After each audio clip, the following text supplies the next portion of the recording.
Greetings, disruptors. Courses are magic. Transformation is. And if your trainings aren't changing lives, you might be designing noise, not impact. Today's Nia Martinez shows us how to do it right. Yay! Yeah. Greetings, Nia. Thank you for being on the conversation today. Greetings, Selina, and all the disruptors. It's so great to be here. I love and I'm so excited for this conversation. Well, thank you. I'm excited for you to be here and have this conversation. So let's get right into it. Awesome. Nia, how do you show up in the world?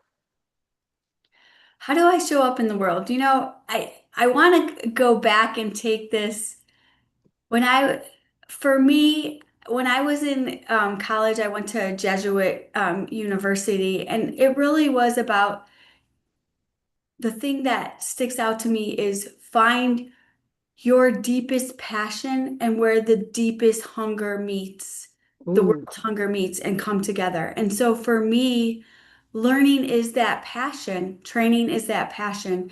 And it is through being able to transform people through training and learning to improve their lives is where that deep hunger is set, sort of yeah, I is love done. it. So yeah, that's how I show up in the world. It is really about where my passion meets other people's, needs and what and their potential. I love that. I love that. And so how did you figure that out? How did I figure that out? I think it's definitely a journey. And I think it all started when I graduated from college and did AmeriCorps. It's like a volunteer Yeah, service program in the U.S. and worked with immigrants in Chicago. That's where I'm from, teaching English as a second language. Yay, Chicago. yeah, Midwest. I'm in Cleveland. Woo! Yeah, I love Midwest. Yeah, so it was teaching adults who just really wanted to learn to improve their lives, to be able to speak English, get better jobs, support their families. And through that is where I learned all about like adult learning practices and from there it evolved and grew. So what languages do you speak, my dear? I speak Spanish, to be able to speak English, get better jobs, support their families. And through that is where I learned all about like adult.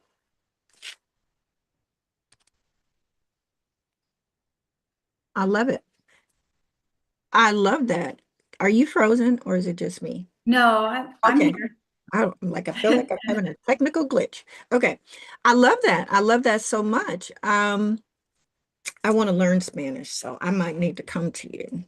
Well, what I recommend, because that's what I learned at 26 years old. Yeah. I did an internship in Peru for my master's program. And it was by going to a very rural area, teaching, working with women entrepreneurs to Yeah. build their businesses. Nobody spoke English, so I had like basic Spanish, but you know what? The community was my teacher, and it was through that I learned. So I I definitely love that. recommend it. I know I've heard a couple of people kind of mention that. I met a girl. I went to Costa Rica back in, I think, 2018, and we were in this small resort in the town of Jaco. She went to the University of Puerto Rico, and that's how she learned Spanish. I totally Awesome. want to do that. How long was your internship? It was about like a year. Oh, wow. How But long did you feel like it took before you fully? I would say maybe about 4 months. Okay. Oh, That's fully immersive. Like you're not speaking yeah. English at all. 3 to 4 months. I think I can do it. I used to belong to a Spanish prayer group. I lived in Las Oh, Vegas, and our small little tiny church, it, to me it looked like heaven because it was just a little melting pot. You wouldn't have believed it. So I would go to the Spanish prayer group, and I didn't know half of what they were saying. Some things I know a little bit. Yeah. 'Cause I studied French in school. If I had known, I'd have taken Spanish. But Spanish prayers, they sound so beautiful. Uh, Hmm. it was like magical being there, and I looked forward to that, but I still didn't fully learn it yet. So do something immersive where I can be in the culture and spend time there. Got it. I'm going to Panama for 2 weeks in Oh, August. So that might not be long enough, but I'm going to see what I can come back with. exactly. Yeah, That's awesome. It's never too late. absolutely. I believe that wholeheartedly, girl. I didn't even learn to swim till I was in my 40s. So I'm about that life. Well, so what was your time like in AmeriCorps? AmeriCorps, right? What was your time like there? It was amazing. Just for me, it's all about developing relationships. Wherever I go, I mean, I love just learning people's stories, who they are, and just building those like long-term relationships. So, my students came from Mexico, from Yemen, from Iraq, from all over the world, and just really just wanted to learn and to grow. So it was just great to be able to, help them and to build their own potential and have them achieve some of their goals and dreams. What were some of the common themes in teaching them and even others, right? Like what do we get wrong in doing that? If you think about when you learned a language, right? Even French, they're telling you like the grammar, he Yeah. is, she is, we are, they are, right? The It's like, vowels, yeah, all of like that. Like it's just so technical. And you're yes, like reading, you're focused more on the reading and writing, and it gets confusing, right? Like, absolutely. And I even notice I'm doing Duolingo and I like to do the conversational part of it. and Yeah. that's what it's all about, right? And so what we did when we taught was teaching things that they're going to every day they go into, like they're on the bus stop. How do you say where you're going? Or going to a doctor's appointment for your kid, or calling the school and saying, your child, will be homesick today, or being able to read a prescription, Yeah. and send a letter or write a check. Like those were things and that's what teaching, like learning and training is all about. It is really understanding the overall experience and bringing in that experience Mm-hmm. to the training and what the needs are, and then having real life scenarios and examples for them to practice and apply. It's not about the grammar. It's not about like so much the content. It's about, okay, what is it that you want the learner or the person to be able to do as a result of the training, as a result of, learning a language or whatever it is, to be competent I and love. confident. Do you start with then, so you start with the goals of what they want the learner to learn, and then you create the content for the courses? Yeah, so I mean, that's really about, so the experience with AmeriCorps was teaching English as a second language. And with my company now, I work primarily with HR leaders, business leaders, or program leads to design more corporate training, but very much as I mentioned, for me, it's about making a difference, is about, showing up in the world, and showing that passion. So I focus primarily on working with like more social impact type of businesses. I do a lot of work with international development Yeah. organizations like the World Bank, and did work with USAID, did work around race and ethnic equity, gender inclusivity. I'm working on right now on an ocean conservation project with youth fellows who are from all over the world who are in this space on ocean conservation and coming together to grow as leaders. It's really great, and also doing some work around health equity in California for Medicaid patients. So for me, that's like right now that the I'm working in the corporate training space. And yes, it is all about really understanding the overall goals and needs of the company and also the learners. And then based on that analysis and assessment, then you go on developing those overall objectives with an overall goal of what is it that you want them to be able to do, right? To do as a result. That's where the transformation and the change actually comes from. I It's love not what content do you want them to learn, it's what do you want them to do with it? How? What is that process? I love that. What are you also like putting it in different languages? Do you do that level of detail too? Because it just fascinates me. Um, the language aspect of it, I guess. Yeah. It all depends on the client. I mean, currently with the clients that I mentioned, it is in English, but I have, localized some materials into Spanish before, Oh, as well as, I think Italian or something. So, awesome. yeah. Well, I love how your face lit up when you were sharing the work that you're currently doing. What excites you about what you're currently doing? Give us all the details. I mean, everything, right? Like, with the work that I'm doing at the World Bank, I mean, it's reaching thousands of people whose mission is to like end poverty around the world and have a livable planet. So that's what Yes. excites me because all of these people who were training, and a lot of it's on like the financing instruments and how to go about, implementing successful programs. Mm-hmm.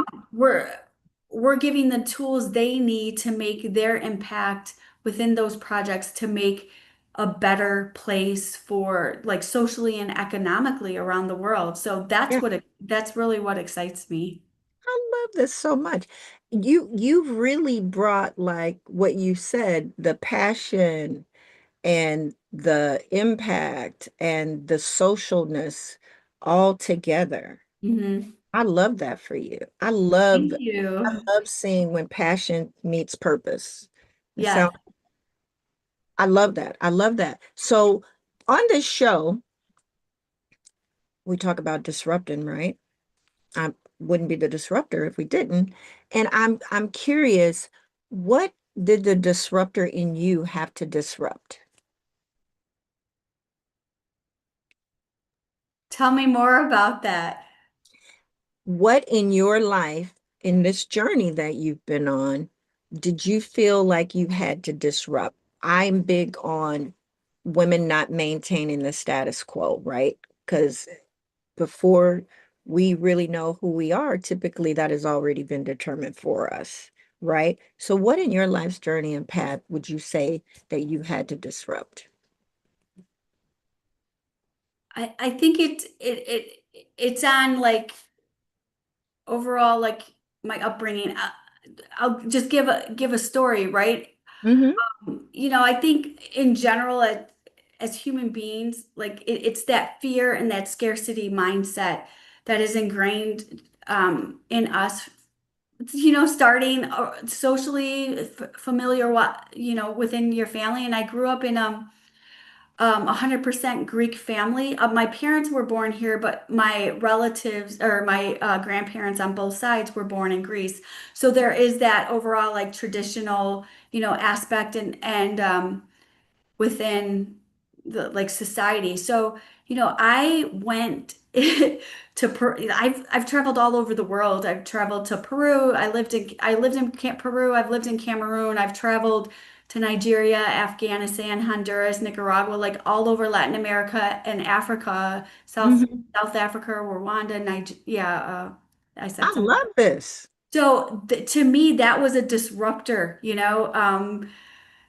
my family was scared shitless that I was going around these places and at times would say, I hope you don't get kidnapped, like that, like scarcity type or fear-based like mindset, which I know is like what most parents would say anyways, right? Absolutely. It sounds So like you didn't have any fear though about it. of course, I had fear, but I took calculated risks.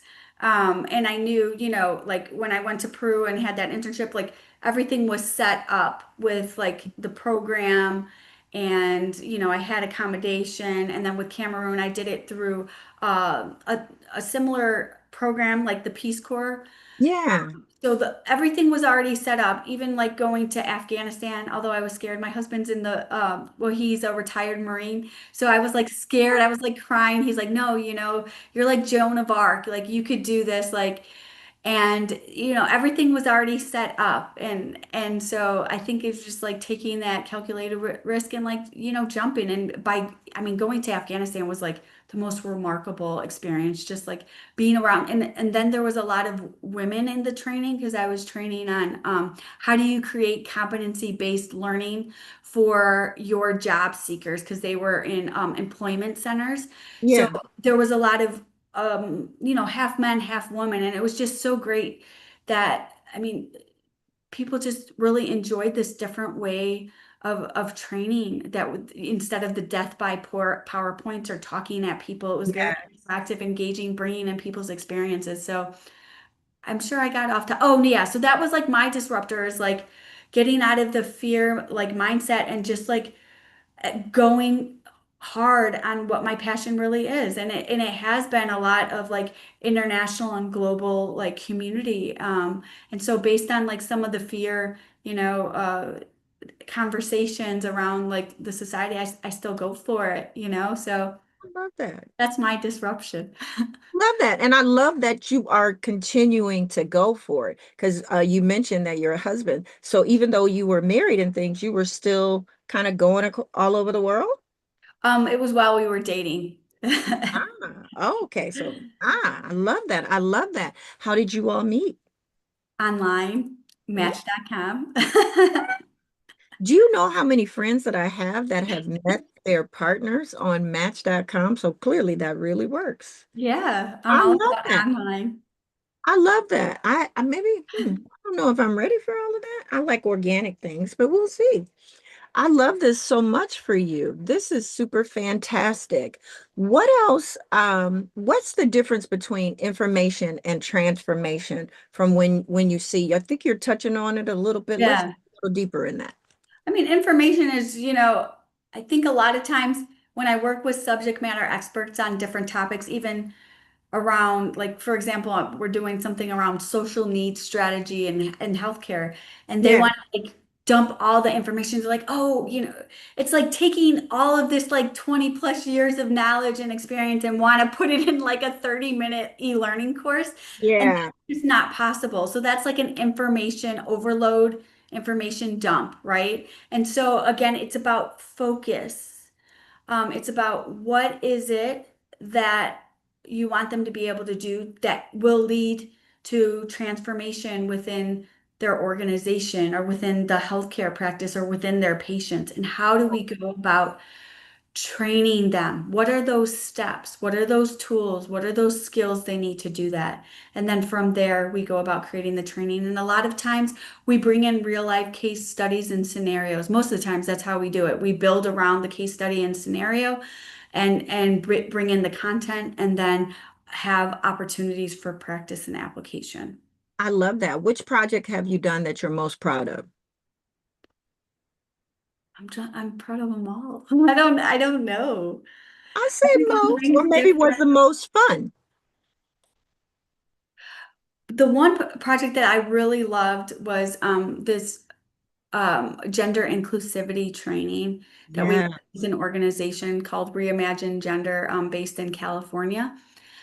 and they were looking to convert their virtual in-person, workshop into something, into an e-learning course, an asynchronous course, and to use that when they're working with like corporate clients. Mm-hmm. And just the energy, right? And the passion around this topic, for the people we were working with, the subject matter experts were so great. And we had so many organic, I think even transformational experiences that I still, 4 years later, we're still in contact. And, we did a lot of design sessions. Yeah. We would every week or every week, every two weeks. It was very much, it was customized, and it was very much like intense. But we did design sessions with them to get all of that experience around gender inclusion and gender equity out of their mind, and then transform it into this really amazing training. Um, that did, when, and it was really cool because the feedback they got about it was like, wow, this is transformational. Like, I just came back from a work trip, and a lot of times, let's be honest, when people like corporate people are doing training, they're like, I don't want to do this. Like, let me just click through it. I just need to get my credit. Let's be done, right? I But absolutely, I'm guilty of that. yeah, I am too. I'm just like, oh my God, this is gonna take 30 minutes. Like, but Absolutely. this person just got back from travel, and she's like, wow, this was like a transformative experience. Like, I was back from travel. I didn't have the energy. I didn't really want to do this, but like when I did it, it was just, it made me think differently. It made me do my role differently, of engagement. And that's really what the overall goal and aim is of learning and training. I love that. You said a term. I feel like I might know what it is, but what is asynchronous training? Asynchronous is that it's self-paced. Like you've probably done in you just go and you take the course, and you're able to do it like even if it's like at 10 o'clock at night after finish everything you need for the day. You could do it at your time, and it's That's mostly not my favorite. I yeah. am audio visual and interactive. I learned that way. That quite like is not my favorite. Um, what are other types of training? Well, I'd like to push back on that a little bit if you don't mind. Please do disrupt the her. I Get my whole life together about it. think it's the way e-learning is designed, right? Yeah. Because it can be not your favorite, but a lot of times, again, if you are like immersed in a scenario, you're like, for example, you know, we're doing one on behavioral health now. Like, how do you incorporate behavioral health, especially like when you're at your doctor's appointments, there's different screenings that are Yeah. done around depression or substance abuse.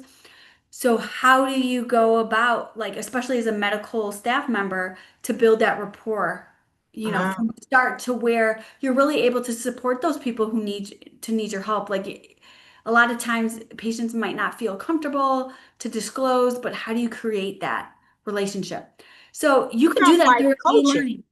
Yeah, it is. And but you could do it through an e-learning. Mm, It's not just click, click, click. You have a case like, hey, this is, Maria, she is coming in, and they're talking back and forth. It is engaging. Then you stop it, and there's something that happens, like a challenge or something that's said, and you stop the okay. discussion, and you come up with a specific question, like, okay, well, what did Maria do that was about reflective listening, or what could she have done better? And then the learner engages Oh, and answers that, and then there's feedback.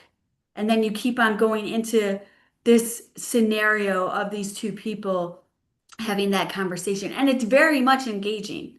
So yeah, I can see that.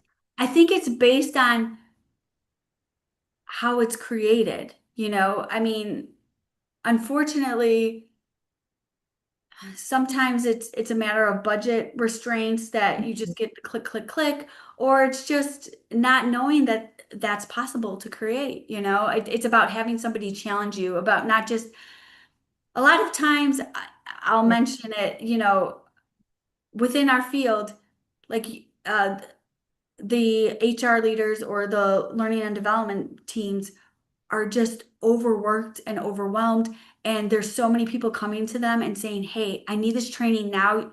There's this new compliance coming up. We Mm. need to get this out now. So they don't have the time or the energy, or the like human resources to be able to do it in a very engaging way. And so that's why sometimes you get those, like you said, I don't really like that type of training.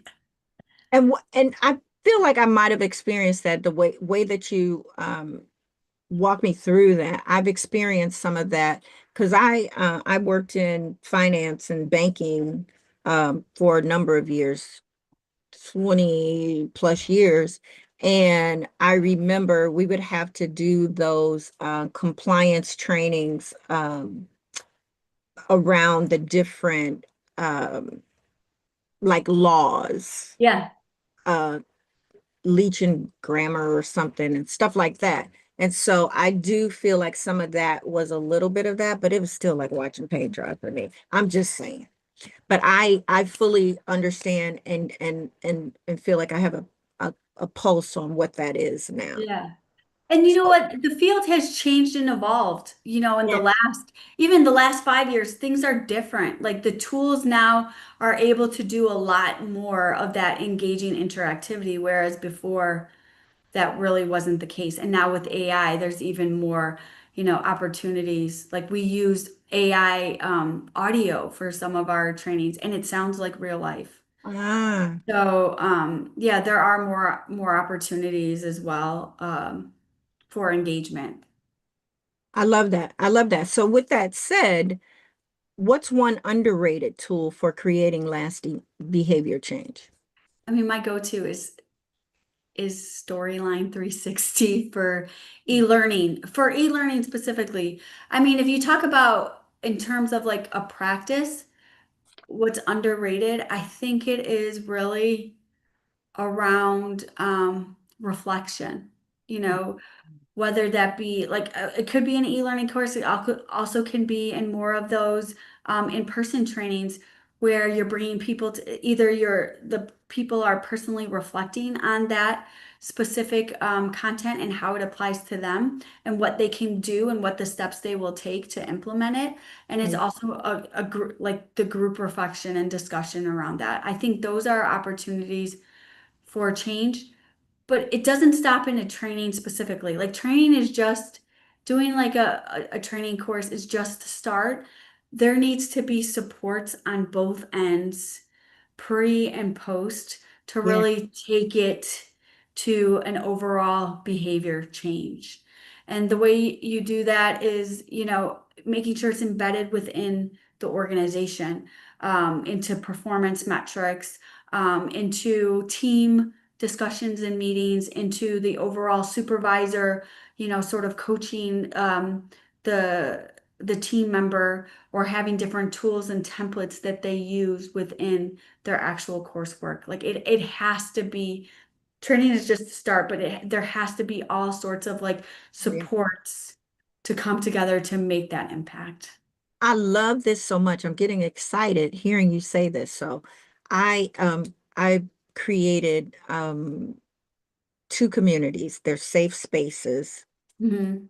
and I'm launching them both pretty much at the same time because they Awesome. complement each other. Congratulations.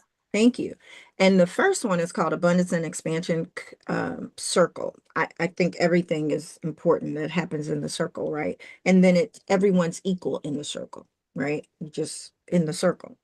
And it has an accompanying journal. Yep. And when you said reflection, it leads to behavior change. I innately knew that, right? And so my goal in the journal was to have them reflect. There's a ton of reflection prompts on a daily basis that they step through.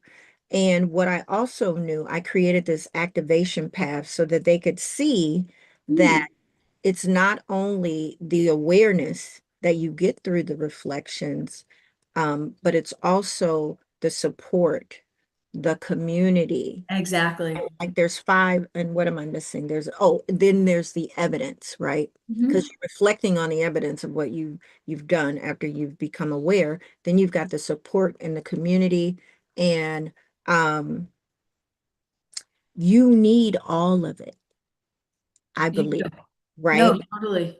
To continue. So this is powerful. And I innately knew that, I guess, through my own transformation. If you don't reflect on these things, you're going to continue to repeat and do things that you don't want to do. It's true.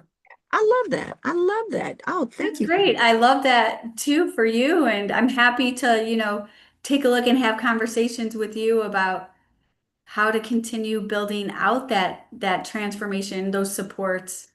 I I would think love the to have. community is so important. Like you said, like, yeah, they do reflection, but then like how we do with Hello Seven is like you you're like reflecting and you're sharing that and with the community and they support you and they hold you accountable, right? Absolutely. We are in community together. I love that. I love that we're going to be able to do this. Speaking of that, when you talked about the project that you love the most right now, my thought was to connect you, if you haven't already, with Emily Escoval. Oh yeah, I don't know her yet. Yeah, that'd be great. She's in the community. Her and her husband were on my podcast last night. So when Oh, you cool. look at that episode, her husband, Lord, forgive me, her partner, her wife were in the community in on the podcast last night, and they have a project that they're doing in it's in Chicago. Oh, I live in awesome. Chicago, and it's called Queer Quest. And they're looking for all these immersive activations. And the company that you mentioned that you worked with their training and everything, I feel like there's something there. It spoke to me as soon as you said it. I was like, they need to connect. So I want to make sure that that happens and connect you. So I'm Oh, going to I ping love you that. both in the community and share that. And I'll also share that podcast that we did last night with you. I mean, you'll hear them talking Yes, please. ways that that could support you. So let me write down that action item for you. And I'm just taking notes. I'm a note taker. I love all of my guests. I learned something, and they come with these beautiful gems, and I just love it. So thank you. I learned so much right here today. Thank you. So with all of that said, let's is there anything else that, like, from your perspective and what you're hoping to leave as a legacy behind around your work, what would that look like?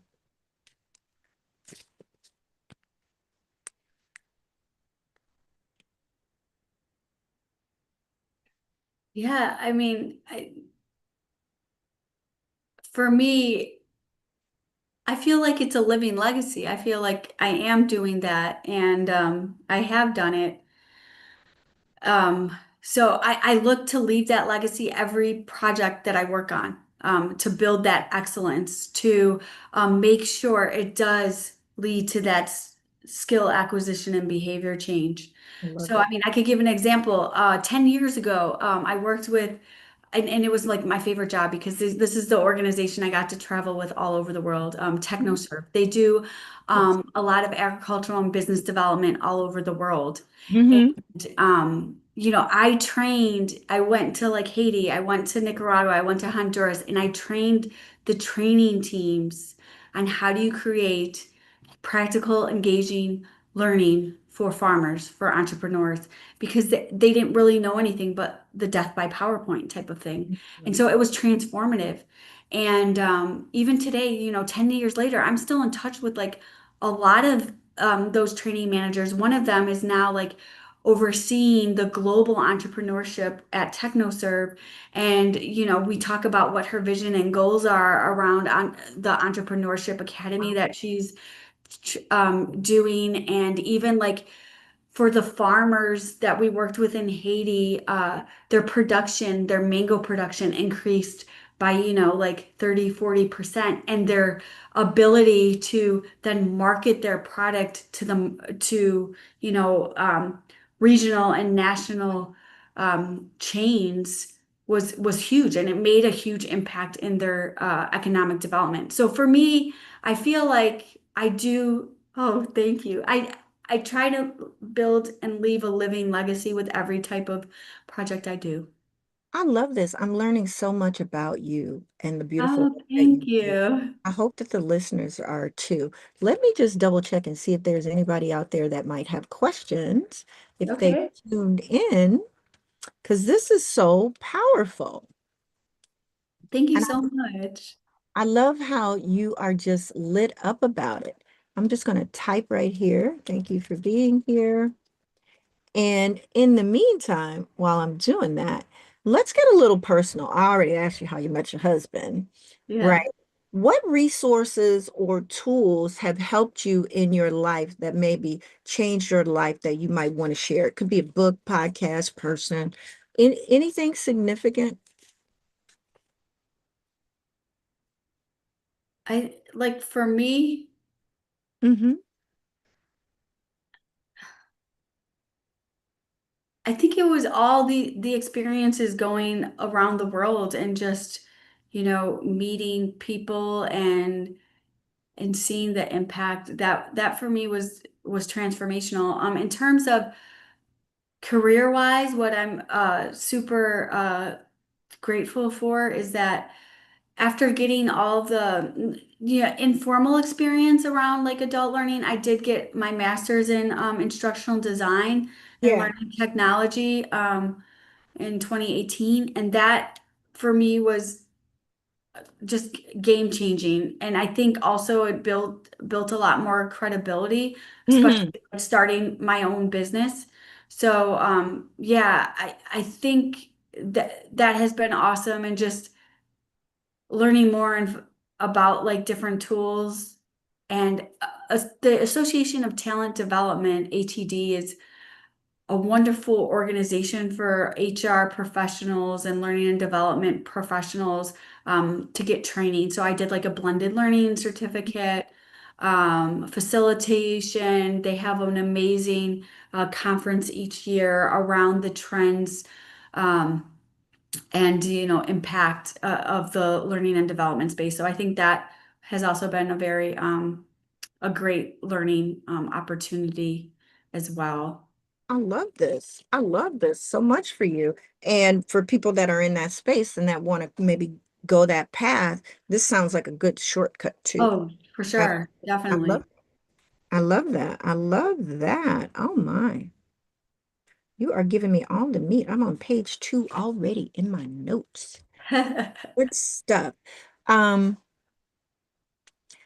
let's see. I'm just perusing my list. So I kind of like to go back to to your younger self. What would your younger self uh think of you now? Or what would you tell her? Honestly, I think my younger self would say I'm a badass because I did again, it's like the mindset, right? Like 6 years ago, I left a full-time job and I started my own business, Innovative Global Learning Solutions. And to be honest, like it was a very smooth transition. And Mm-hmm. immediately I like met and exceeded my full-time income and worked a lot less. So, but I was scared, I was like, it's out of like the normal sort of traditional way. I mean, my parents both retired. My mom was a school teacher, my dad worked for the county.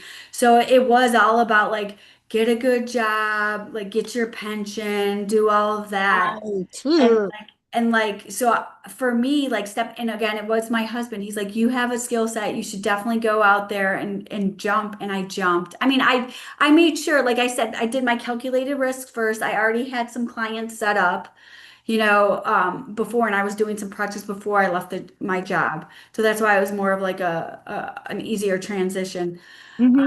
But yeah, so I was like, okay, let's do this. And I mean, I'll never like turn back. Like I just feel like so proud and thankful to do that. My first son, Marco, he was 8 months old at the time.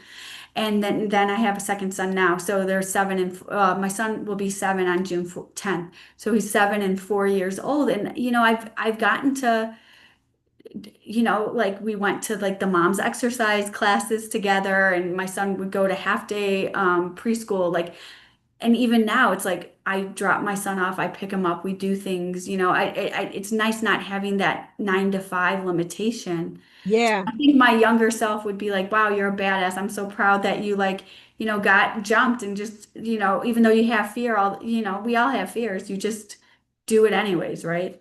do it. Do it scared. Do it scared. Yeah. Do it scared. This just lights me up for you.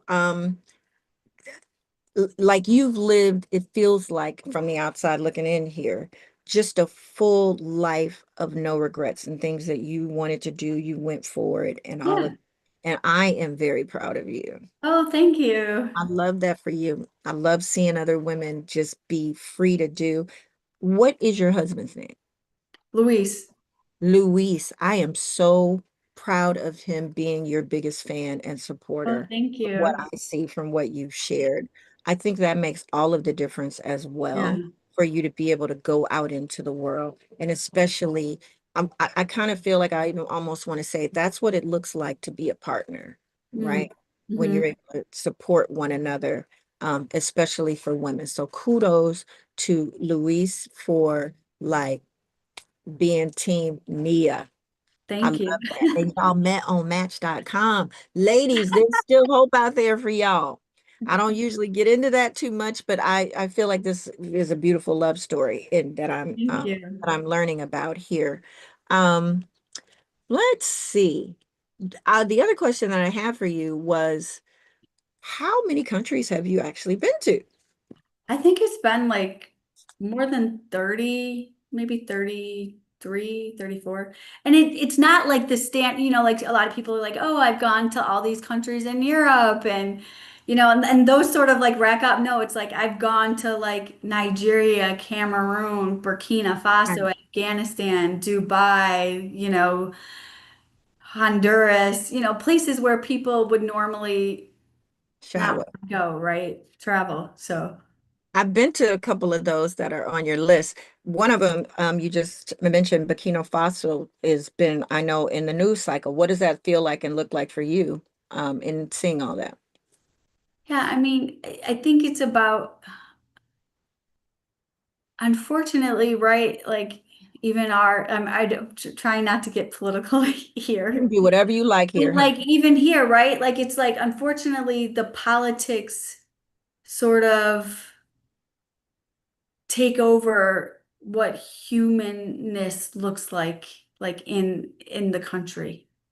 And Hmm. even here in the US. So about me, I just always think back of the relationships of the people and yeah, and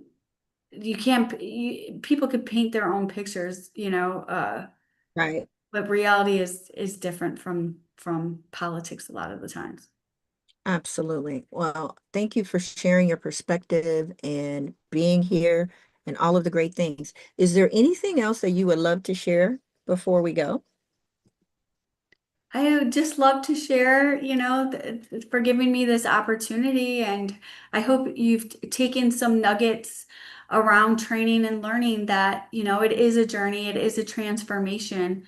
It can be more, it's about like really being able to know what it is that you want people to be able to do. And then building those supports like we talked around about those real life scenarios and challenges that people would face, um, and then it comes to life. So, um, thinking differently about those boring trainings, you have to think of Yeah. what could possibly be. I love that. I love that for you. So tell the people, where can they find you? What are you doing? What are you up to? Yeah, so you could find me. I'm on LinkedIn, Nia Martinez. We could maybe share that on the chat. Also, my business is Innovative Global Learning Solutions, but the website is innovateglobally.com. Yeah, right now we're doing a summer course refresh. And Mm, basically, we're working with, as I mentioned, HR leaders, business leaders, and so forth to really take those outdated, disengaging trainings and to something that's truly transformative. So if you know of somebody who's looking to do a course refresh and really want to make that transformation, yeah. please do let me know. You could also email me at nia.martinez@innovateglobally.com. I love it. We are going to have all of this great information in the notes under the description of this video. So we want you to like, subscribe, and definitely share it with others that could use this wonderful information. This is why we're here. This is why we do that. We want to disrupt things, right? We want to bring the humanists back into what we all do in the conversations and the connections that we're making here. Nia, before we go, I have one last question for you. Okay. Do you have any questions for me? What has you been your biggest disruptor? Woo! It's funny, everyone loves to ask me this question. I feel like my biggest disruptor is the fact that when I became lost and lost myself, I really found myself, right? I Mm, went through a lot of trauma, things that are still in the aftermath that are taking place here. And what had happened was on my journey to find myself, I found what my true calling and gifts were. Um, and here we are, Disruptor Coaching was born. I found that I had been coaching people for more than 30 years, mm, doing it for free. Didn't know it was a profession until I went in search of me, my own me, the person that would show up and to help people change their lives, gain clarity, get the support and the community that they need. Um, and I didn't know why. I would like go in bathrooms and come out knowing everybody's business because people would just be so open and share with me. And what I've learned over time and in seeing is that somehow I make people feel safe enough. Because what I've learned in my journey is that when you're going through things, that sometimes people tend to like push it down or not want to deal with it and things like that. But when you feel safe, these things come up, yeah. right? And so my superpower is making people feel safe enough to be themselves, is what I believe. And so that in learning all of that created this disruption, right? Because I wanted to break the status quo, especially for women, because I got there from maintaining the status quo, right? Of what a woman is supposed to do or a good Christian and all of those things, trying to uphold those things. I think it took me away from myself because I was allowing other people Mm. to to just create things that weren't serving me in my own life and showing up for everyone else and not showing up for myself. So the disruption is here I am. Now I'm stepping into who I was called and meant to be fully wholehearted and a full chest, right? And disrupting some shit because we got shit to do. Yeah, definitely, for sure. And it is in those darkest moments that you find your light and and that passion that you go on and you share with the world and leave your living legacy. I'm Absolutely. so excited for you and being part of it. Absolutely. Thank you. And I'm so awesomely excited about what you're going to do. I'm going to follow you all over the place. I think what you're doing is fantastic. Share it with everyone. I absolutely can't wait to see just all of the magic that you leave as you go on this beautiful journey. Thank you so much, and you too. Absolutely. Was there anything else you wanted to share before we get out of here? No, unless there's something you'd like to share. I think we're all set. I want to tell all those disruptors out there to take good